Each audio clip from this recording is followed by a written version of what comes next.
I'm Amanda Woomer. I'm the owner of the website Spookeats, where we visit haunted restaurants, bars, and hotels, searching for food and spirits of all kinds. I've been a paranormal investigator since 2004, and I've been writing books since just last year. I actually have 3 books out right now with a 4th one coming out this fall. So lots of fun, spooky stuff, but paranormal investigator, blogger, and author. That's me. You do all of the things. So you started in 2004 doing paranormal investigative work. How did you get into that? Like, where did you start? So I always joke saying that my, spooky origin story came from when I was actually a little girl. I was 7 years old when I had an unexplained encounter.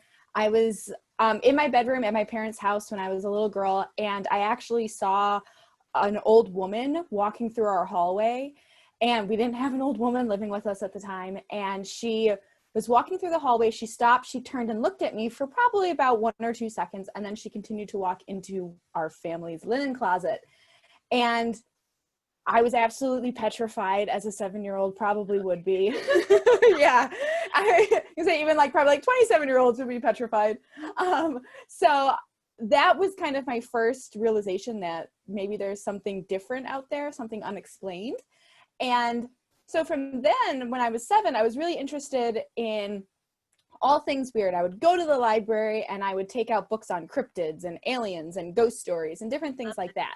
Yeah, I was gonna say, it's like, you don't outgrow these things. I'm still in love with this stuff. So it was really just like a casual interest of mine. And then in 2004, my family and I went to Gettysburg for the very first time. And it was absolutely amazing. Whether you're a history buff or a paranormal person, there's just so much to do and see in Gettysburg and learn in Gettysburg. And it was there that I went on my first paranormal investigation, and I was bit by the bug and I became absolutely obsessed with it. And over the years, I started doing more and more. Obviously, starting out, it was kind of more so, go to this cemetery and bring at the time, it was a tape recorder, not a digital recorder, back in the day. So definitely evolved over time, yeah. And then in 2015, my younger brother did pass away from pediatric cancer. And that was what kind of transformed just the innocent curiosity that I had into more of a passion. Mm-hmm. And from there, that's where Spookeats was born. I really wanted to try to bring paranormal locations to your average everyday person. I couldn't have been the only person that's ever lost someone that I loved and then had questions about, life and death and maybe about what comes next. So I really wanted to try to highlight locations that you don't have to pay hundreds of dollars to access, or that they're cold, they're dark, they're kind of dangerous and abandoned. A lot of these places you see on TV, like old asylums or hospitals or jails, they're not enjoyable to visit, and it's really difficult for your average everyday person to get into. So that's why I started focusing on haunted restaurants and hotels and bars and cafes, things like that. These places are already open and they want you to come visit them. And a lot of times they have just as much history and just as good of ghost stories as the places that, don't have plumbing or electricity or heat. So that's kind of like the origin story of sorts for Spookeats and what I do. That's awesome. So you said you've written 3 novels. I know about the one that was most recently published. You talk about breweries that you visit, I think. I don't remember the name of it. Yeah, you have it right there. I do. I was actually prepared for the first time ever. I have my books here. I'm never prepared. I'm always like, oh gosh, where are they? In my office. I'm looking for them. That's hilarious. So tell us a little bit about the journey with your most recent book and how it came from just travels to the published work. So basically, the newest book is book 1 in a series that I'm starting. It's called the Spirit Guide series, and it's called America's Haunted Breweries, Distilleries, and Wineries. And this is actually a book, I don't want to say I threw it together because that makes it sound like no work went into it. Yeah. But I put it together during COVID. I was at home and I was thinking of a project to work on, and I was thinking, of, you know, what are locations that people would be interested in visiting once the pandemic's over, once it's safe to go. It is actually over. Yeah. Once it's safe and normal to go back outside again, you know, where would people want to go? So I thought, you know, I always focus on bars and places like that. So let's go to the source of where these libations and these drinks are actually made. So let's focus on the breweries, distilleries, and wineries. And at the time I was pregnant, so I was also a glutton for punishment because I'm writing about all of these amazing places and their beer and their wine. And I'm like, oh gosh, I'm so thirsty. Water here. Yeah, right. Yeah. A tall glass of water, please. Yeah. I actually started working directly with all of the locations in the book, just seeing if they were interested in being a part of it. It's unlike other books that I've worked on in the past because I wasn't able to actually visit most of the places. There are some that I have visited over the years and I knew I wanted to include them. Yeah. But a lot of them were totally open to it, you know. Hopefully it's helping them through the pandemic a little bit. I know a lot of places have already sold out of their copies and they're getting more. But basically it's a fun little travel guide. All throughout the United States, these places are located. So we have places in Portland, Oregon, down in Texas. We have places in Florida and Illinois. So it's all over the United States. So hopefully there's something for everyone in here.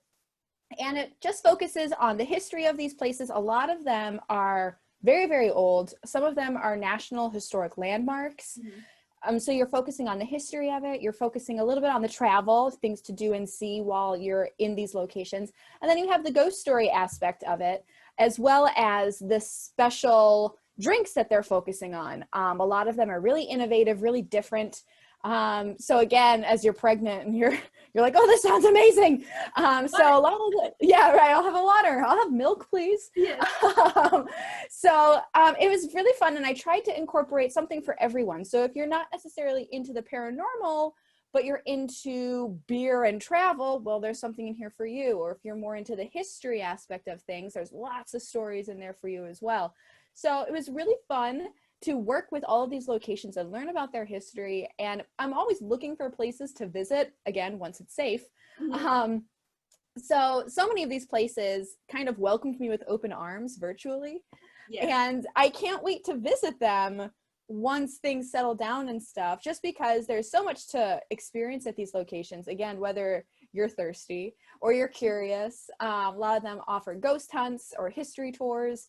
So it was a lot of fun. I put it together in about 2 months, which is the fastest I've ever put together a book. That's amazing. So it gave me something to do. Quarantine. It's the best. So if you're stuck at home in quarantine, just write a book. It'll make the time go by faster. Yeah, that's awesome. So I've checked out your website a little bit. You travel a lot when you do these paranormal like ghost hunts. You've even been overseas. Like I noticed that you've been in Scotland. Yeah. Were you in Latin America? Or was I imagining that? I've been to Latin America, but you were imagining that. I read it somewhere else. But what was your favorite trip overall? Because you're also kind of like a travel blogger too with these. Ooh, this is like a cruel question. Oh, I love traveling. Yeah. Story even too. Like what's just like the best? Oh gosh. I'm like trying to like go through like the card catalog in my head of like all the places I've been. So probably one of my favorite places, it was a weird location. It was a bar in York, England. York is one of those cities where if anyone ever gets a chance to go, you have to. Mm-hmm. There's a street there called the Shambles Mm-hmm. that was the inspiration for Diagon Alley in Harry Potter, and it looks like it. We are Potterheads at the Pea Ridge Library. Yay! Love it. So I highly, highly recommend York anytime. It's supposedly the most haunted city in all of England, but I think a lot of cities like that claim to fame. But I'll take it because I loved York. But there's one pub there called the Golden Fleece. And it's at the foot of the road that's the inspiration for Diagon Alley. That's called the Shambles. And back in the day, it was where the butchers would sell their goods, and supposedly all of the blood and stuff from the butchering would trickle down the Shambles and end at the Golden Fleece.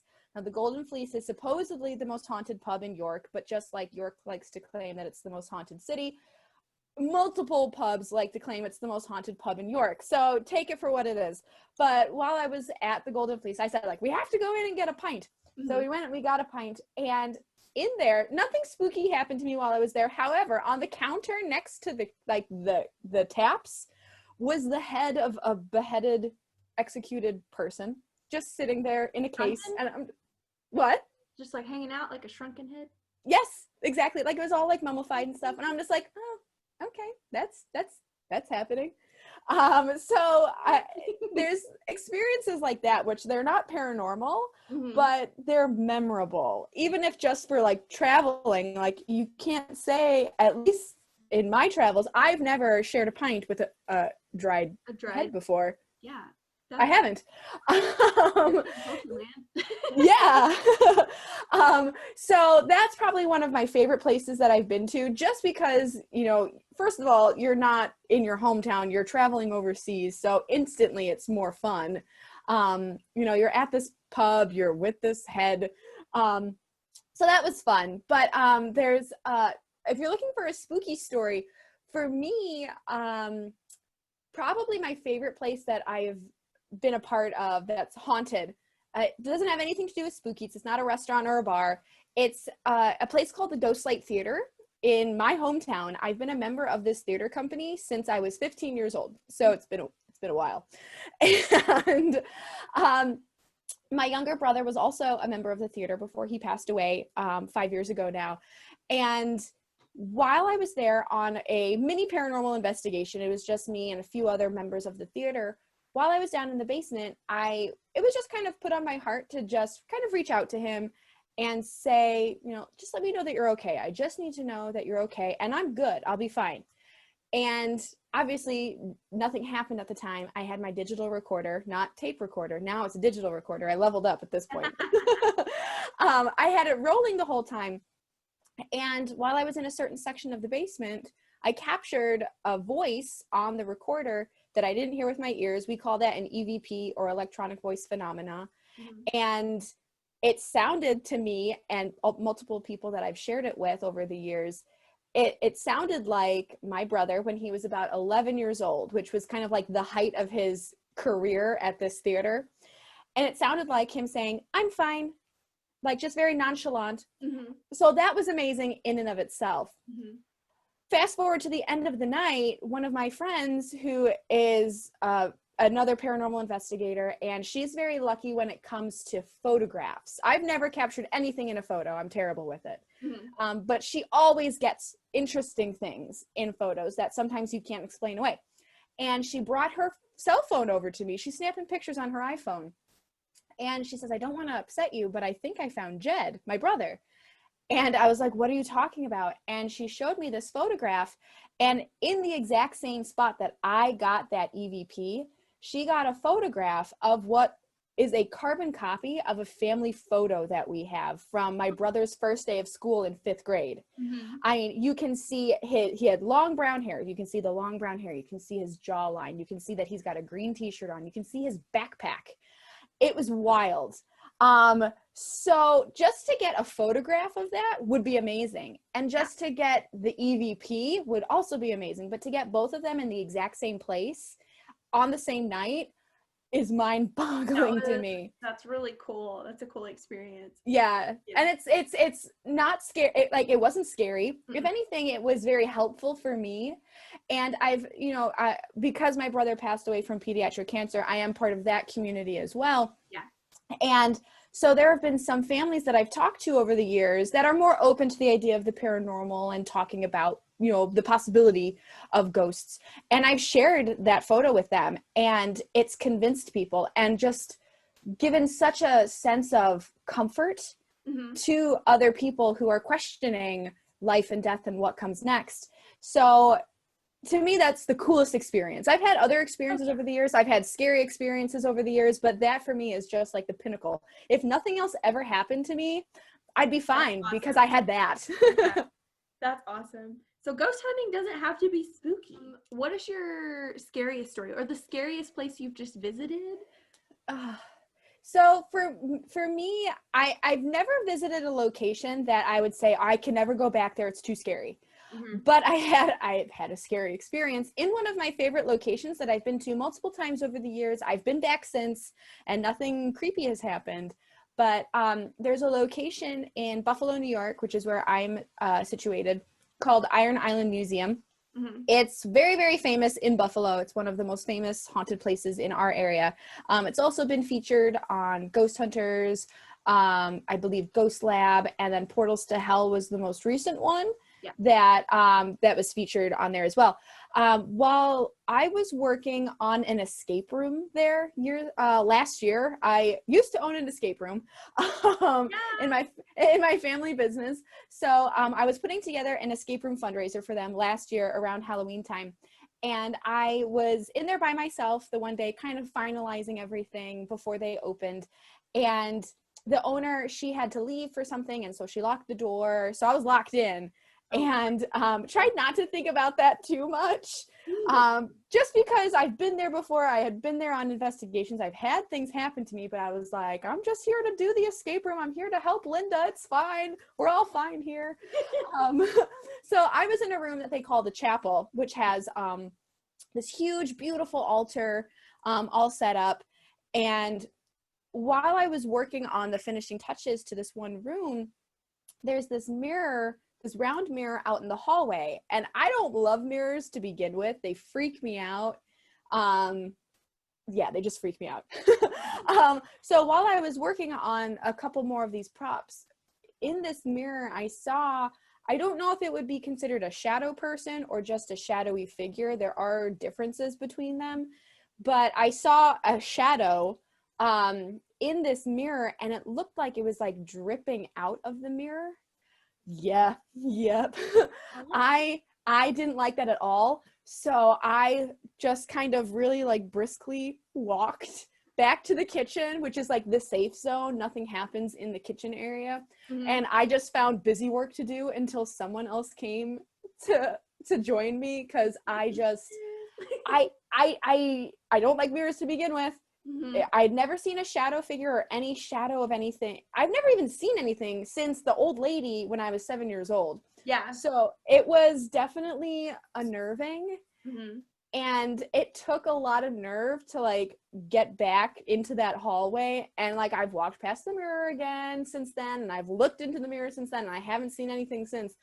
But that was it was creepy. Yeah. And I think because I was alone, it was even more creepy. Like I was completely alone in the building, locked in. I had no way of getting out. So that was definitely the creepiest thing that I've experienced. But I've been back. I absolutely love the place. And other than that, like I've never felt anything negative there. I've been down in the basement by myself. I've climbed up into the attic by myself. But that mirror, I don't like it. So what is kind of your process for ghost hunting?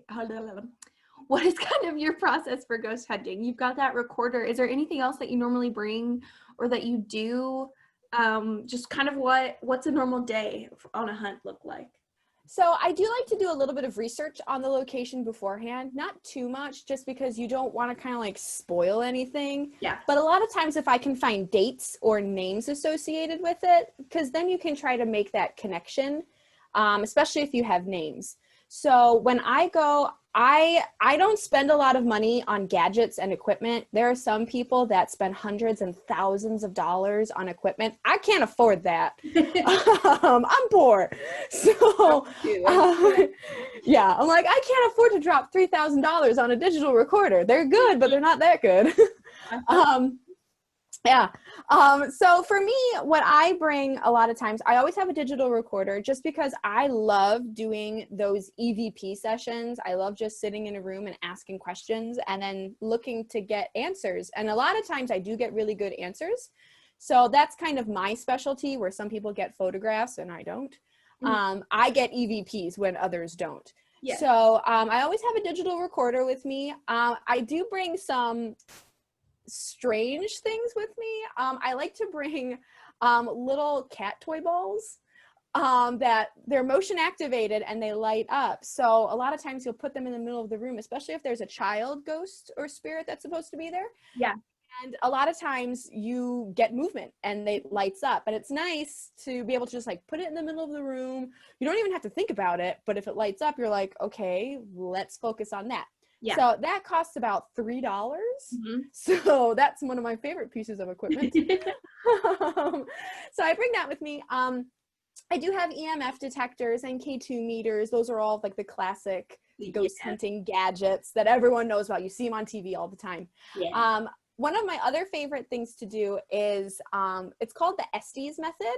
And if people have seen Kindred Spirits, that's really popular, as well as the show on Amazon Prime, Hellier. They did that as well. So for those of you unfamiliar with the Estes method, basically what you do is you either sit in a dark room or you put a blindfold on.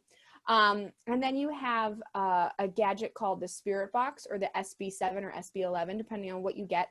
And it sweeps through radio waves really quickly. And the idea is that spirits can use these radio frequencies to communicate and have their voices come through. So you put headphones in so you can't hear the questions that are being asked by someone else. And if it's dark or you have the blindfold on, you can't read their lips. So there's no way of you knowing what the questions are, but you're listening for voices, and whatever you hear, you say out loud. And sometimes it's a total miss. You don't get anything, or nothing makes sense. But other times you get absolutely amazing results. We've had an experience at Iron Island Museum where we were sitting in the military room, and it has, you know, photographs of veterans. It has uniforms. It's got medals. I mean, there's a reason why it's called the military room. Yeah. And we were talking to someone through this SB7, and we were getting answers, you know, what war were they fighting in? You know, what country were they stationed in? And it was absolutely amazing, the answers coming through. And immediately, they were coming through instantly, as opposed to sometimes you get kind of answers that are like, you know, a couple seconds behind, where you're like, oh, that doesn't really make sense. Yeah. So the Estes method is also a really, really fun tool to use, that I love doing with people. But for me, it's a lot of just kind of getting a feel of the energy of the space. Honestly, I love just sitting with my back in a corner so I can see the whole room, and just asking questions on the digital recorder and trying to get answers of some kind. Yeah. It's simple, it's cheap, and a lot of times it's very, very effective. You know, you get answers that you're looking for. And even if it's not necessarily an EVP, a lot of times you might hear something and be like, well, I don't know what that was. I didn't hear it with my own ears, or that camera didn't catch it. So it's something different. It's something unexplained. So let's take a closer look at it. So it's just fun to be able to kind of explore deeper into the history of these locations, and potentially find deeper connections with dates and names and events that could have happened, could not have happened. Again, it's very tricky. You don't want to get kind of stuck in the rabbit hole of the paranormal and ignore the actual historical integrity of the place. So a lot of times when you get names or dates that coincide with actual historic events, that's the best, when you can almost like confirm, like, oh yes, like this person was here in this year and we got that name on a digital recorder. So for me, that's, I get so nerdy and I geek out over it. That's super exciting. Yeah, we've got a battlefield. We're in Pea Ridge, Arkansas, and we've got a war battlefield that's really popular. I don't know if anyone's done ghost hunts there, but I'm sure there would definitely be some spirits there to talk to. That's really awesome. Before we go, tell us about your other two books that you have. You've got the one about breweries. Yes. Then the other one, my very first book I wrote was, it's a bit more regionalized. It's called, it's very hard to see, A Haunted Atlas of Western New York. Yes. So it's huge. Cover design is gorgeous. My cover designer, she was fabulous. I love it so much. But this is just a survey of haunted locations in my region of Western New York. There's over 100 in here. It's got coordinates, it's got driving tours and walking tours, things like that. So it's very regionalized, which is why I wanted this one to be more national. Yeah. But Haunted Atlas of Western New York, just for the cover, I absolutely love it. And then my middle one, that isn't the most recent, it wasn't the first, is a children's book. The first of my children's books. The second one is coming out later this year. Again, it's kind of hard to see. It's the Cryptid ABC book. It's I also saw backwards. this. It's very cute. It's right on my screen. It looks so cute. Okay, good. Yeah. So yeah, the Cryptid ABC book. So it goes through all the letters of the alphabet. And so, Y is for Yeti, M is for Mothman. So it's kind of the traditional cryptids that you already know and love, and then an introduction to some lesser known ones. So it's book one in creepy books for creepy kids. So the next one coming out later this year in the fall is going to be Krampus's Great Big Book of Yuletide Monsters. That sounds amazing. It's super fun. So there's 13 Christmas monsters that you can read about and get to know from all over the world. So that's coming soon. That's amazing. Because Halloween's coming up, and Mm-hmm. that teens and young adults are probably going to try ghost hunting. Do you have any advice for the amateur? How to get started? How to do it successfully and safely? So my biggest bit of advice is just go for it. A lot of times people think that they can't do it. The professionals on TV make it look so complicated or really dark and scary. And like we said before, it doesn't have to be dark and scary. You're just talking with people who are not physically here, but they're still just people. So definitely just go out and do it. A lot of times, I always recommend that people take your phone, take your iPhone or your smartphone and go out. On your phone, you have a camera, you have a flashlight, and you have voice memo recorders. So that's a digital recorder right there. So you don't even have to go out and spend any money on gadgets, especially for your first few times. Go out and bring your phone. Definitely be respectful of the location of where you are. If it's private property, obviously don't go. Don't break into places. It's not going to end well. If you go to a cemetery, be respectful, especially if it's an active cemetery. And there's people there mourning, be respectful. And even if it's not an active cemetery, still be respectful because it's hallowed ground. Mm-hmm. But honestly, take your phone, just go out there and try it. Don't be discouraged if you don't get anything right away. There are so many times that I've done investigations for hours and hours and hours where not a single thing happens. It happened. Like, it's just the way it is. So again, have the nerve to just go out and try it. Don't be afraid to look a little crazy as if you're asking questions to thin air, and just be respectful. Be respectful of the property that you're at, and be respectful of who you're talking to. Don't antagonize the spirits like you see on TV so many times. It makes me so mad because, again, you're talking to people.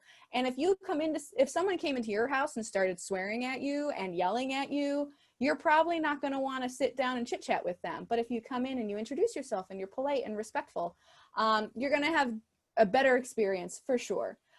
So definitely make sure you're respectful, but also don't be afraid to just go out and try it.